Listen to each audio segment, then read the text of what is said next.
નમસ્કાર. અમારે સદાયને માટે આદરણીય, અમારા વંદનીય, અમારા માનનીય પેન્શનર મિત્રો, નિવૃત્ત કર્મચારી મિત્રો, ભાઈઓ તથા બહેનો, સ્વાગત છે આપ સૌનું આપણી આ યુટ્યુબ ચેનલ ભાવેશ મકવાણા ન્યૂઝમાં. તો પેન્શનર મિત્રો, આજના વિડીયોની અંદર આપણે વાત કરવાના છીએ નિવૃત્ત પેન્શનરોના કોરોના સમયના 18 મહિનાના બાકી ડીએ એરિયર્સને લઈને આજ તારીખ 17/8/2026ની સાંજે આવી છે એક મોટી અપડેટ. તો પેન્શનર મિત્રો, શું છે આ મોટી અપડેટ તે જાણવા માટે આજના વિડીયોની અંદર અંત સુધી બન્યા રહેજો.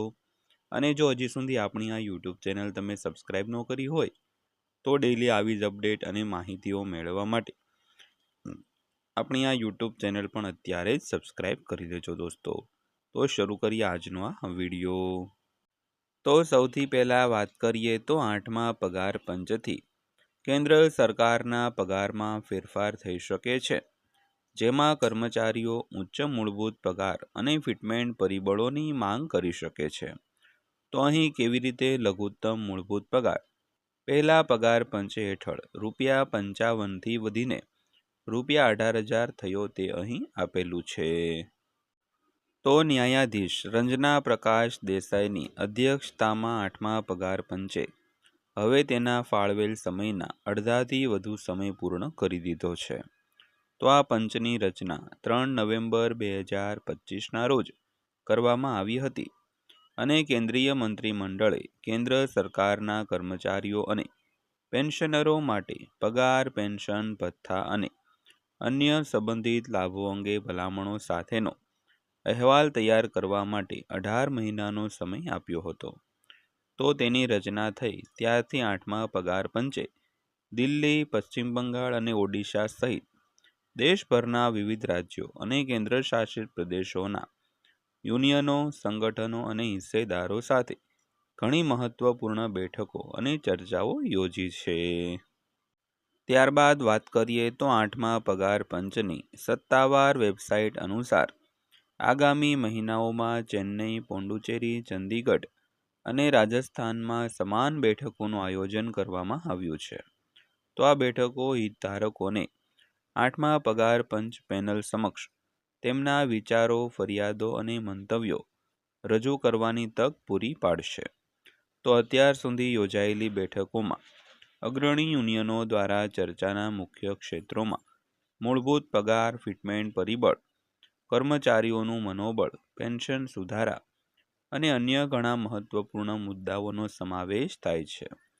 તો આ જ બાબતને ધ્યાનમાં રાખીને છેલ્લા 7 દાયકામાં સરકારી પગારમાં થયેલો વિકાસ એક મહત્વપૂર્ણ માપદંડ છે, જે ભવિષ્યમાં ચૂકવણી અને પગાર સુધારા અંગે સરકાર કેવી રીતે નિર્ણય લઈ શકે છે તે અંગે અર્થપૂર્ણ સમજ આપી શકે છે.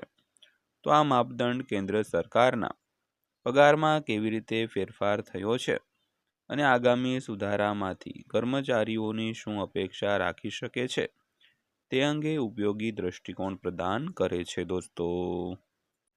તો વધુમાં પહેલા પગાર પંચ પછી કેન્દ્ર સરકારના કર્મચારીઓનો લઘુત્તમ મૂળભૂત પગાર માત્ર ₹55 પ્રતિ માસથી વધીને ₹18,000 થયો છે. તો સામાન્ય શબ્દોમાં કહીએ તો તે 325 ગણાથી વધુનો વધારો છે. તો આ યાત્રા 1946-47માં પ્રથમ પગાર પંચથી શરૂ થઈ હતી, જેમાં લઘુત્તમ પગાર ₹55 નક્કી કરવામાં આવ્યો હતો. તો બીજા પગાર પંચે તેને વધારીને ₹80 કર્યો હતો. તો જ્યારે ત્રીજા પગાર પંચે તેને વધારીને ₹196 કર્યો હતો. ત્યારબાદ લઘુત્તમ મૂળભૂત પગાર ચોથા પગાર પંચ હેઠળ વધીને ₹750, પાંચમા પગાર પંચ હેઠળ ₹2,550, છઠ્ઠા પગાર પંચ હેઠળ ₹7,000 અને છેલ્લે 7મા પગાર પંચ હેઠળ ₹18,000 થયો છે, જે 2016માં અમલમાં આવ્યો હતો. તો વર્ષોથી થયેલા ગહન પરિવર્તનને વધુ સારી રીતે સ્વીકારવા માટે ચાલો આપણે એક લઘુત્તમ મૂળભૂતના પગારના ઉત્ક્રાંતિ પર નજર કરીએ દોસ્તો. તો ત્યારબાદ વાત કરીએ તો પગારની સાથે પગાર માળખું પણ બદલાયું છે. તો લઘુત્તમ પગારમાં વધારો એ વાર્તાનો માત્ર એક ભાગ છે. ક્રમિક પગાર પંચોએ પગાર માળખાને સરળ લાગુ કરવામાં અને સરળ વધુ પારદર્શક બનાવવાનો પ્રયાસ પણ કર્યો છે. તો પહેલાંની સિસ્ટમો વ્યક્તિગત પગાર ધોરણો પર ખૂબ આધાર રાખતી હતી. તો છઠ્ઠા પગાર પંચે પે બેન્ડ અને ગ્રેડ પે રજૂ કર્યા, જ્યારે સાતમા પગાર પંચે તેને પગાર મેટ્રિક્સ અને વિવિધ પગાર સ્તરોથી બદલ્યા. તો આનાથી સરકારી પગાર માળખામાં કર્મચારીના પદ, વળતર, પ્રમોશન અને એકંદર પ્રગતિનું પ્રતિનિધિત્વ કરવાની રીત પણ બદલાઈ ગઈ દોસ્તો. ત્યારબાદ જોઈએ તો આઠમા પગાર પંચમાં શું ફેરફાર થઈ શકે છે. તો આ માંગણીઓ આઠમા પગાર પંચની સલાહકાર બેઠકોમાં વધુ વિકાસ સાથે હવે કેન્દ્ર સરકારના કર્મચારીઓ અને પેન્શનરોનું કેન્દ્રબિંદુ બની ગઈ છે. તો કર્મચારીઓ અને પેન્શનરો અર્થપૂર્ણ પગાર સુધારાની રાહ જોઈ રહ્યા છે. તો આ વધુ મહત્વપૂર્ણ બની જાય છે, કારણ કે કર્મચારીઓ પાસે સામાન્ય રીતે એક દાયકામાં ફક્ત એક જ વાર પગાર પંચ પેનલ સમક્ષ તેમની ફરિયાદો અને આકાંક્ષાઓ રજૂ કરવાની અને ફુગાવાને અનુરૂપ યોગ્ય પગાર સુધારાની માંગ કરવાની તક હોય છે. તો આઠમા પગાર પંચ પાસેથી મુખ્ય અપેક્ષાઓમાં ઉચ્ચ લઘુત્તમ મૂળભૂત પગાર, ફિટમેન્ટ ફેક્ટરમાં ફેરફાર, હાલના પગાર માળખામાં વધુ સુધારા અને અર્થપૂર્ણ પેન્શન સુધારાનો સમાવેશ થાય છે દોસ્તો. જો કે કર્મચારી સંગઠનો અથવા વિશ્લેષકો દ્વારા ચર્ચા કરવામાં આવી રહેલા આંકડાઓને અંતિમ ન માનવા જોઈએ. કોઈ પણ પાસા પર સત્તાવાર પુષ્ટિ ન થાય ત્યાં સુધી તે ફક્ત માંગણીઓ છે. પગાર અને પેન્શનમાં વાસ્તવિક વધારો આઠમા પગાર પંચની ભલામણો અને તેના પર સરકારના નિર્ણય પર આધારિત રહેશે. તો આ ભલામણો આઠમા પગાર પંચ દ્વારા મે-જૂન 2027માં કેન્દ્રીય મંત્રીમંડળ સમક્ષ રજૂ કરવામાં આવે તેવી અપેક્ષા છે. તો વધુમાં અગાઉના 3 કમિશનમાં ફિટમેન્ટ ફેક્ટર પણ વિકસિત થયો છે, જેમાં છઠ્ઠા અને સાતમા પગાર પંચમાં આ આંકડો અનુક્રમે 1.86 અને 2.57 રહ્યો છે.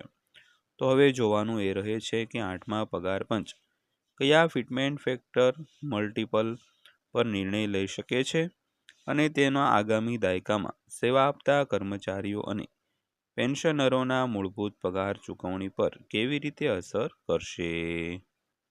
તો છેલ્લે અગાઉના 7 કમિશનનો ઇતિહાસ અને તેમાં થયેલા મૂળભૂત પગારના વિકાસ દર્શાવે છે કે દરેક સુધારાથી પગારમાં વધારો થયો છે અને પગારની ગણતરીના માળખામાં પણ ફેરફારો થયા છે. તો આઠમા પગાર પંચ દ્વારા પણ આ જ વિકાસ ચાલુ રહેવાની અપેક્ષા છે. તો પેન્શનર મિત્રો, આ હતી આજની માહિતી પસંદ આવી હોય, વિડીયો સારો લાગ્યો હોય તો વિડીયોને એક લાઇક કરજો અને રોજે રોજ આવી જ વિડીયો અને માહિતીઓ મેળવવા માટે આપણી આ ચેનલ સબસ્ક્રાઈબ કરી લેજો. તો ફરીવાર પાછા મળીશું એક નવા વિડીયો સાથે, નવી માહિતી સાથે. ત્યાં સુધી સૌને જય હિન્દ, વંદે માતરમ.